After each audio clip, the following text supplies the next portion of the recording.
ഗർഭിണിയാൽ ഓടി ഹോസ്പിറ്റലിലേക്ക്. ഈ ആന പെറുണ് എന്നിട്ട് വല്ല ഹോസ്പിറ്റലിലേക്ക് പോകണ്ട. ഏത് ഹോസ്പിറ്റലാണ് പറ്റത്? ആനന്റെ പ്രസവത്തിന് അത്ര അടങ്ങൽ കുറിച്ച പ്രസവം വേറെ നിങ്ങൾ ചിന്തിച്ച് നോക്കിയാണ്. സുബ്ഹാനല്ലാഹ്, ഇന്ന് വരെ ഹോസ്പിറ്റലിൽ പറ്റിട്ടില്ല. സുബ്ഹാനല്ലാഹ്, അല്ലാഹ് അല്ലാഹ് അല്ലാഹ് അല്ലാഹ്. പൂച്ച 6 പെറുന്ന്, ആട് പെറുന്ന് 2, 3, 4.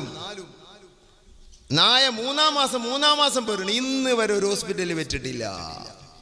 ഗർഭം ഒരു രോഗമല്ല. രോഗികളെ കൂട്ടത്തിലേക്കാണ് ഹോസ്പിറ്റലിൽ. ചില ഹോസ്പിറ്റലിൽ പ്രസവിക്കാനായിട്ട് ഹോസ്പിറ്റൽ. സുബ്ഹാനല്ലാഹ്, ഇത്ര നല്ലൊരു ബിസിനസ് വേറെ ഇല്ല. എന്തും പറയാം, പേടിക്കാൻ ആളുണ്ടല്ലോ. ഞങ്ങളതിന് ഇട്ടില്ല. ഇതാ ജഫറുലിയർ പെണ്ണുങ്ങൾ വെറ്റ് 2 വീട്ടിൽ നിന്ന്, എൻ്റെ പെണ്ണുങ്ങൾ 9 വെറ്റ് വീട്ടിൽ നിന്ന്. പുറത്ത് വിട് ഈ വിഷയമൊക്കെ, പുറത്ത് പോട്ടെ. ഇത് ഡേറ്റ് പിടിച്ചേക്കണ്ട, പുറത്ത് പോട്ട്. ഇതൊക്കെ 9 പ്രസവിച്ച് ഹോസ്പിറ്റൽ എന്ത് ഡോക്ടർ എന്ത് അറിയില്ല. എൻ്റെ ഭാര്യ ഏത് 1-ാം മാസം മുതൽക്ക് 10-ാം